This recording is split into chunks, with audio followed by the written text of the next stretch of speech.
Rian adalah seorang pemuda pengangguran, duduk di teras rumahnya sambil mengeluh soal kesulitan hidup. Ia merasa frustasi karena tidak punya penghasilan tetap, tetapi tetap ingin hidup yang enak.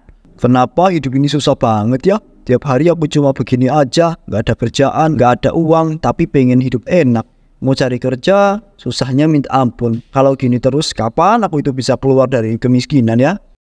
Ibunya, Ibu Leni, keluar dari dalam rumah sambil membawa sapu. Ia melihat Rian yang sedang menganggur santuy di depan rumah. Rian, kamu itu anak muda, masa kerjaannya cuma duduk-duduk aja dari pagi sampai siang? Kalau nggak cari kerja gimana kamu itu mau bantu keluarga?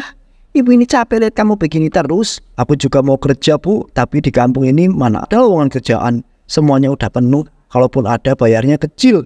Mending duduk di rumah daripada kerja capek tapi hasilnya nggak ada. Kamu itu jangan kebanyakan alasan ya. Kalau kamu mau usaha, pasti ada jalannya. Lihat tetangga kita, mereka itu bisa jualan. Bu, jualan itu butuh modal. Aku nggak punya uang sepeser pun. Lagian aku nggak tahu harus jualan apa. Rian, ibu itu cuma mau lihat kamu itu jadi orang yang lebih baik. Kalau kamu itu terus begini, kamu nggak akan maju. Jangan cuma ngeluh, tapi cari solusi dong. Iya, tapi aku juga bingung mau harus mulai dari mana. Nah, kalau kamu itu cuma diam dan nggak berusaha, masalahnya nggak akan selesai. Mulai dari hal kecil dulu. Siapa tahu itu bisa jadi jalan rezeki kamu. Aku coba pikirkan ya dulu bu. Siapa tahu nanti ada ide. Nah, ibu cuma bisa berharap kamu itu mau bisa berubah. Jangan terus-terusan hidup seperti ini. Bu Leni masuk ke dalam rumah meninggalkan Rian yang kembali termenung.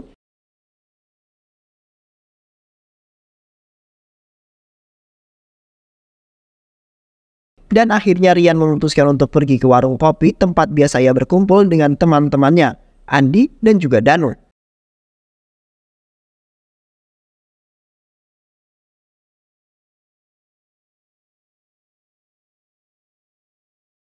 Wah, akhirnya nongol juga kamu Rian. Dari tadi aku sama Danu ngobrolin soal kerjaan, kamu kemana aja? Kelihatannya sumpah banget bu kamu. Aku dari tadi di rumah, lagi mikir keras, hidup kok miskin, susah ya. Aku beneran bingung harus gimana sekarang. Ya ampun Rian, jangan terlalu dipikirkan. Berat-berat, santai dulu. Hidup itu kadang naik, kadang turun. Kita mah jalani aja dulu sambil cari peluang. Maksudnya peluang apa yang bisa kita cari di desa ini? Kerjaannya nggak ada, modal juga nol. Aku cuma bisa lihat orang lain sukses, sementara aku begini terus. Lihat itu Rian, Pak Herman tuh, lihat dia sukses banget ya. Setiap musim durian, duitnya pasti ngalir terus. Orang-orang dari kampung sebelah aja sampai rela antri buat beli duriannya. Iya, aku juga iri lihat dia, kebunnya luas, duriannya selalu laris. Kadang-kadang aku mikir kalau aku punya kebun kayak dia, pasti aku juga bisa hidup nyaman. Tapi kamu lupa Rian, kesuksesan itu nggak datang begitu aja. Pak Herman kerja kelas bertahun-tahun. Aku juga ngerti maksud kalian, tapi jujur aku itu udah terlalu capek hidup seperti ini. Aku cuma pengen satu kesempatan buat mengubah nasibku. Kalau ada jalan pintas aku bakal ambil. Ya udahlah, yang penting kamu pikir matang-matang dulu aja ya Rian. Jangan sampai keputusan yang kamu ambil itu malah bikin masalah besar.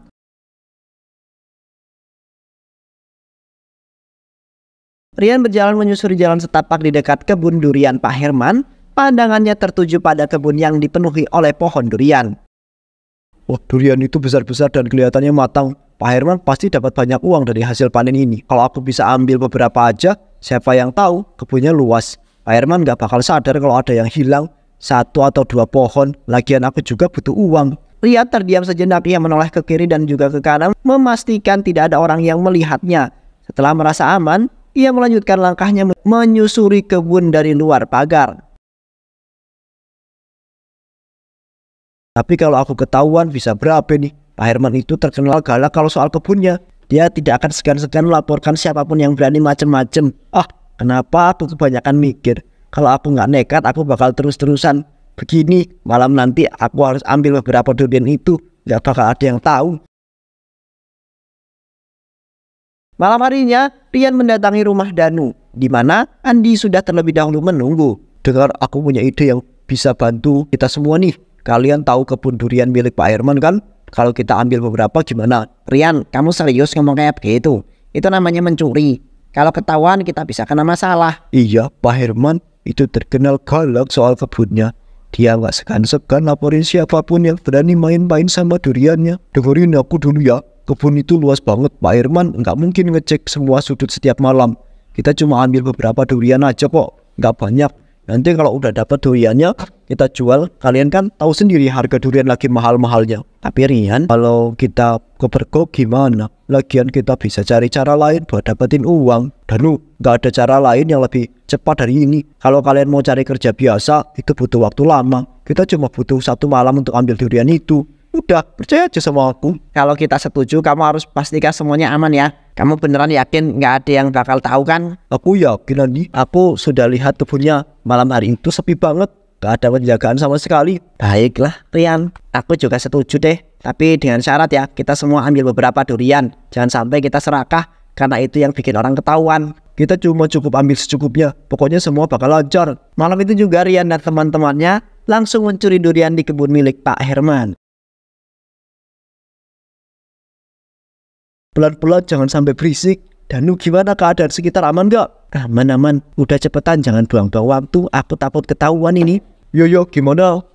Nih, udah cukup belum duriannya? Udah cukup ini mah, ayo guys kita cabut keburu ketahuan. Setelah mendapat duriannya, keesokan harinya mereka menjual durian itu dengan harga miring di pinggir jalan. Rian, ini beneran aman kan? Kita jualan durian ini gak bakal ketahuan. Udah lah, aman aja, percaya aja sama aku. Kita udah di desa sebelah ini, jadi nggak ada yang bakal curiga kalau kita jualan durian. Durian, ayo, dibeli durian murah. Dijamin manis. Kalau tidak manis, ada garansi kembali. Ayo, dibeli. Duriannya yuk, duriannya Musang King. Mari dibeli. Tak butuh waktu lama, banyak orang penasaran dengan duriannya. Dan berkumpul untuk melihat durian mereka. Mas, ini durian apa mas? Kok harganya murah banget ya mas? Oh, ini durian Musang King, Bu. Dijamin manis dan tebel kok. Ini harganya murah karena pohonnya punya sendiri, Bu. Gimana ibu jadi mau beli berapa? Ini beneran manis mas. Boleh saya coba dulu nggak? Oh, tentu aja, Bu. Tunggu bentar ya, Bu. Saya bukain dulu. Rian kemudian membuka sebuah durian dan memberikannya ke ibu itu untuk dijadikan sampel. Dan ibu itu memakannya.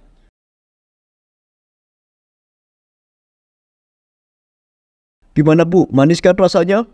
Iya mas, rasanya manis dan juga daging buahnya tebal. Wah, ini mah enak banget mas. Kalau gitu saya beli 10 deh mas. Mana harganya murah lagi.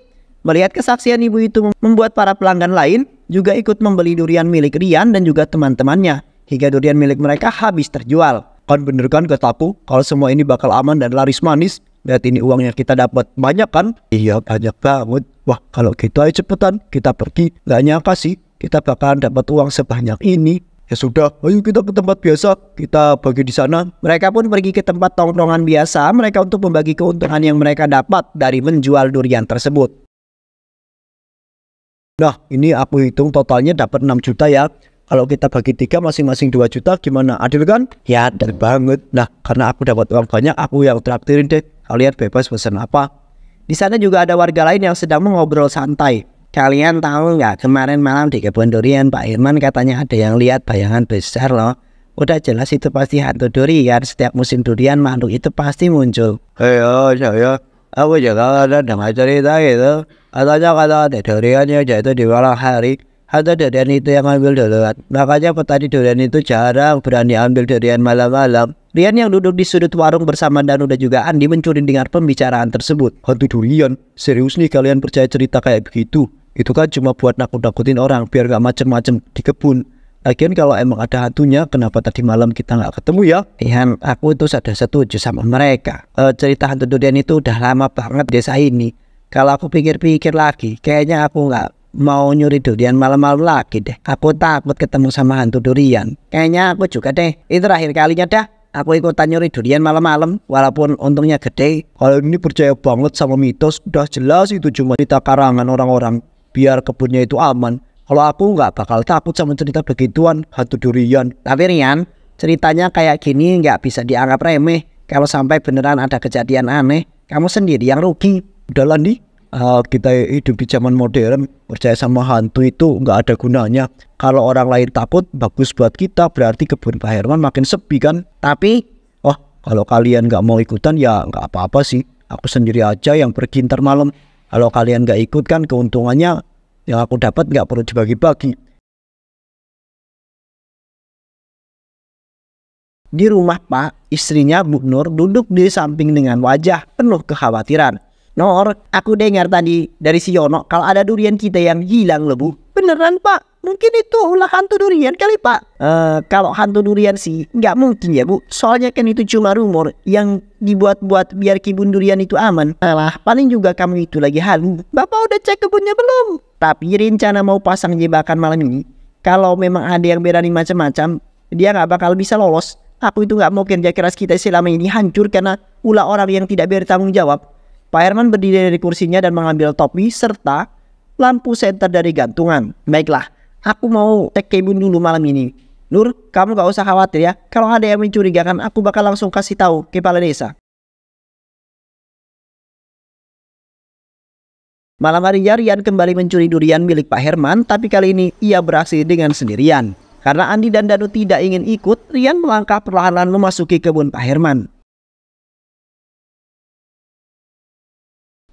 Aman, gak ada siapa-siapa. Kebun ini besar banget Pak Herman. Pasti gak bakal sadar kalau aku ambil beberapa durian. Rian memindai sekitar dengan senternya memastikan tidak ada orang sekitar.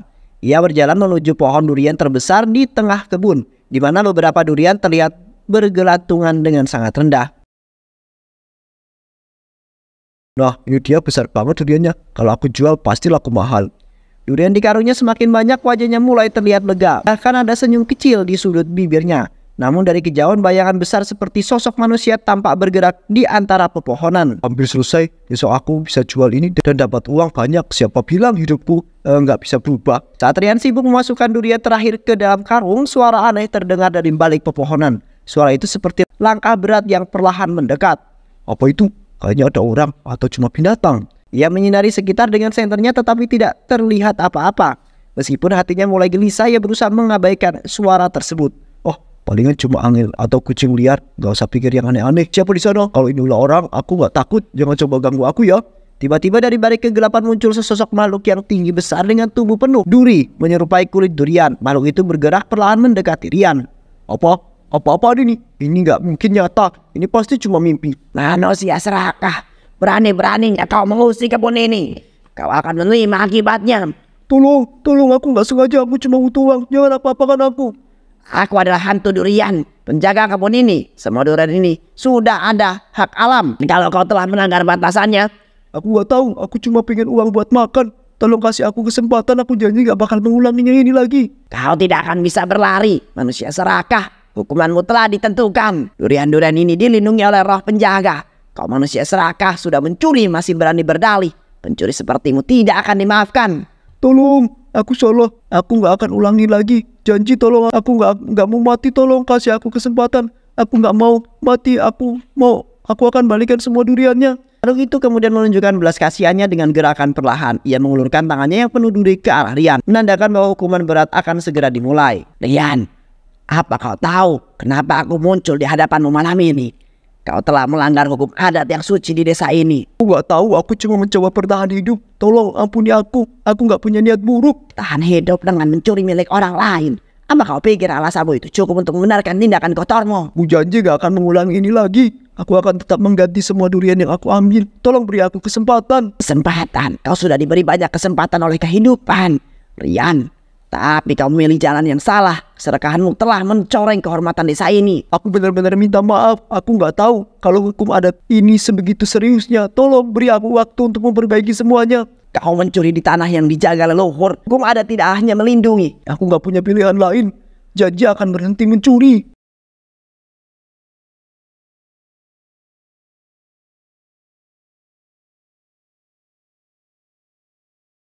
Janjimu sudah tidak berarti, Rian. Apa kau pikir ucapanmu itu bisa menghapus semua kerusakan yang telah kau buat? Orang seperti kau harus belajar dengan cara yang lebih keras. Tolong, aku mohon, jangan ambil nyawaku. Aku akan melakukan apa saja untuk menebus kesalahan ini. Menepus? Kau bahkan tidak bisa mengganti apa yang telah kau curi. Hukum tidak akan bisa melepaskanmu begitu saja. Hantu durian mengarahkan tangannya ke arah pohon durian di sekitarnya. Buah-buah durian itu mulai berjatuhan dan menimpa tubuh Rian. Oh, tidak, tolong. Tidak ada yang bisa menolongmu, Rian. Ini adalah akibat dari keserakahan yang kau miliki. Aku hanya menjalankan apa yang sudah seharusnya. Malam itu Rian pun meninggal di tempat karena tertimpa oleh buah durian. Namun jasadnya tidak pernah ditemukan dan Rian dinyatakan hilang.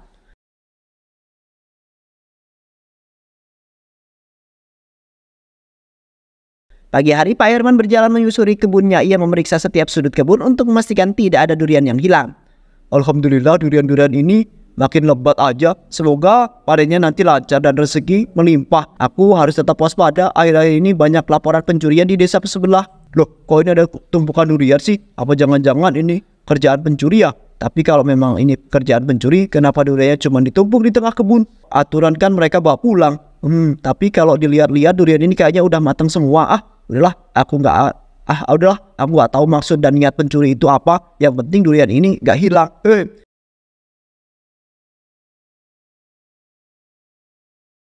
Di warung kopi warga desa berkumpul seperti biasa. Obrolan santai dengan topik yang dibahas adalah kabar menghilangnya Rian, seorang pemuda yang sudah 2 hari tidak terlihat di desa tersebut. Kalian dengar kabarnya enggak? Si Rian udah 2 hari ini tidak kelihatan. Ada yang bilang dia itu pergi ke kota, tapi aku rasa ada yang aneh. Iya Pak, tapi tadi pagi tetangga sebelah rumahnya bilang kalau dia itu nggak pamit sama sekali. Biasanya kalau pergi jauh pasti kasih tahu ibunya. Aku dengar dari teman-temannya, katanya dia mau pergi mancing di dekat kebun duriannya Pak Herman. Apa dia mau mencuri duriannya punya Pak Herman ya? Nggak mungkin, itu cuma kebetulan kan, apalagi sekarang musim durian. Kalau itu menghilangnya Rian, jangan-jangan ini ada hubungannya sama hantu durian Pak. Dulu juga ada yang hilang musim durian kan? Katanya mereka yang mencuri durian bakal dibawa ke alam lain. Nggak mau langsung percaya begitu aja. Tapi dipikir-pikir kebun Pak Herman itu memang angker, apalagi kalau malam. Banyak orang yang bilang mereka dengar suara yang aneh-aneh di sana. Tapi kalau Rian benar-benar mencuri durian, itu salah dia sendiri dong. Hukum adat desa kita jelas-jelas melarang siapapun untuk mencuri. Kalau memang itu hukuman dari hantu durian, ya mau gimana lagi Pak? Tapi kasihan ibunya, dia pasti sedih banget kehilangan anak satu-satunya. Ya aku setuju, kita harus cari tahu benerannya dulu. Kalau memang ada sesuatu yang aneh di kebun Pak Herman, kita harus lapor kepala desa. Betul itu Pak, tapi jangan lupa, ini juga jadi pelajaran buat kita semua. Jangan pernah melanggar mengambil sesuatu yang bukan milik sendiri.